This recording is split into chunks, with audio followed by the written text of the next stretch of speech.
വായനാ ദിനത്തോടനുബന്ധിച്ച് വായനയാണ് ലഹരി എന്ന ഉദ്ദേശത്തിലൂടെ നമ്മളെല്ലാവരും മുൻപോട്ട് നീങ്ങുമ്പോൾ നമ്മുടെ പുസ്തകത്തിന് എന്താണ് പറയാനുള്ളത് എന്ന് നമുക്ക് കേട്ടാലോ? അപ്പോൾ പുസ്തകത്തിൻ്റെ രോദനം എന്ന കവിതയാണ് ഞാനിവിടെ ആലപിക്കാൻ പോകുന്നത്.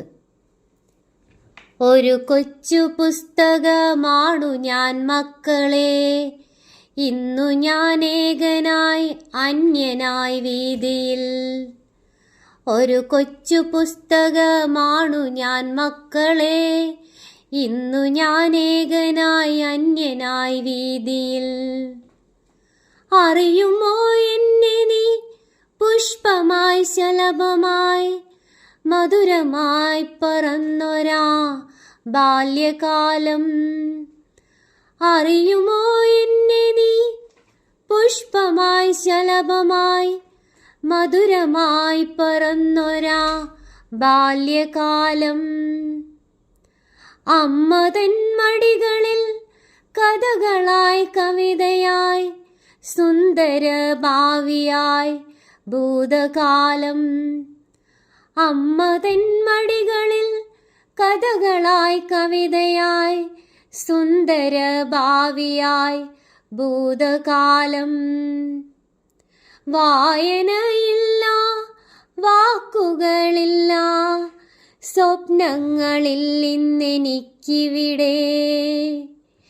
ഏകനായി അന്യനായി ഈ യാത്രയിൽ. വായനയില്ല, വാക്കുകളില്ല, സ്വപ്നങ്ങളിൽ ഇന്നെനിക്കിവിടെ. ഏകനായി അന്യനായി ഈ യാത്രയിൽ. താങ്ങുമായി തണലുമായി ആരു വരുമെന്നു കാംക്ഷിച്ചു ഭൂമിയിൽ ഞാനുമിന്നന്യനായി.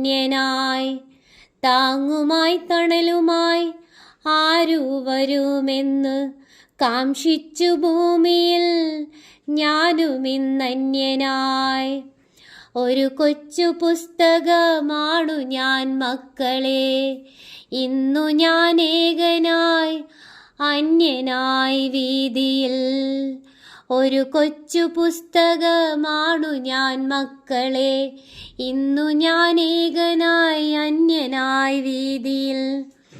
അപ്പോൾ നിങ്ങളെപ്പോലെയുള്ള ചെറിയ മക്കളെയൊക്കെ പ്രതീക്ഷിച്ചുകൊണ്ട് ഞാൻ നിങ്ങളുടെ എല്ലാവരുടെയും വീട്ടിലും അതുപോലെ സ്കൂളിലെ ലൈബ്രറിയിലുമൊക്കെ നിങ്ങളെ കാത്തിരിക്കുകയാണ്. അപ്പോൾ എല്ലാവർക്കും വായനാ ദിനത്തിൻ്റെ ഒത്തിരി മംഗളങ്ങൾ നേരുന്നു. എല്ലാവരും വായിക്കുക, വളരുക, ചിന്തിക്കുക, ചിന്തിച്ച് വിവേകം നേടുക.